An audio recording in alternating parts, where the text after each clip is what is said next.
গত বছর ক্যালিফোর্নিয়া, তার আগে ওরেগন, ওয়াশিংটন স্টেট।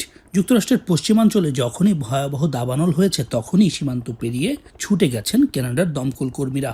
পাঠানো হয়েছে ওয়াটার বোম্বার বিমান, অগ্নি নির্বাপন সরঞ্জাম এবং জরুরি সহায়তা।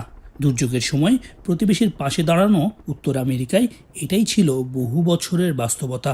কিন্তু এবার সেই কানাডাই ইতিহাসের অন্যতম কঠিন দাবানলের মৌসুম পার করছে, অথচ যুক্তরাষ্ট্রের কাছ থেকে শুনতে হচ্ছে রীতিমতো ভৎসনা। গোটা কানাডায় সক্রিয় ৯০০-র বেশি দাবানল, এর মধ্যে ২ শতাধিক আগুন এখনও নিয়ন্ত্রণের বাইরে। সবচেয়ে বেশি ক্ষতিগ্রস্ত অন্টারিও, ম্যানিটোবা, সাসকাচুয়ান, আলবার্টা ও ব্রিটিশ কলাম্বিয়া। কয়েক সপ্তাহ ধরেই হাজার হাজার মানুষকে নিরাপদ আশ্রয়ে সরিয়ে নেওয়া হচ্ছে। এবছরই পুড়ে গেছে কয়েক মিলিয়ন হেক্টর বনভূমি, যা অনেক দেশের মোট আয়তনের চেয়েও বড়। সার্বিকভাবে আগুনের সঙ্গে লড়ছে কানাডা, আর ধোঁয়ার সঙ্গে লড়ছে উত্তর আমেরিকা। জেট স্ট্রিম আর অনুকূল বায়ু প্রবাহে দাবানলের ধোঁয়া ভেসে গেছে যুক্তরাষ্ট্রের উত্তর পূর্ব, মধ্য পশ্চিম এবং গ্রেট লেকস অঞ্চলে। New York, Michigan, Minnesota, Wisconsin, Illinois, Ohio, Pennsylvania, এমনকি রাজধানী ওয়াশিংটন ডিসিতেও জারি হয়েছে এয়ার কোয়ালিটি অ্যালার্ট। কোথাও কোথাও বাতাসের মান নেমে গেছে স্বাস্থ্য ঝুঁকির পর্যায়ে।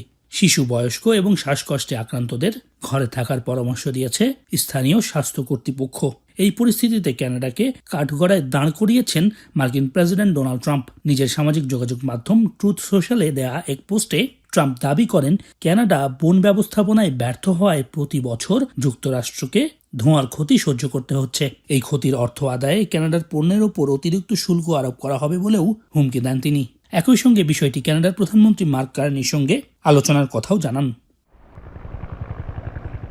তবে ট্রাম্পের এমন বক্তব্যকে রাজনৈতিক বলেই দেখছেন কানাডার একটি বড় অংশের মানুষ। অন্টারিওর প্রিমিয়ার ডাগ ফোর্ড স্মরণ করিয়ে দেন, যুক্তরাষ্ট্রে দাবানল দেখা মাত্রই কানাডা কখনো হিসাব কষে সাহায্য করেনি, বরং দুই দেশের মধ্যে দীর্ঘদিন ধরে দুর্যোগ মোকাবেলা পারস্পরিক সহায়তা চলে আসছে। তাই এমন সংকটে দোষারোপ নয়, প্রয়োজন সমন্বিত উদ্যোগ।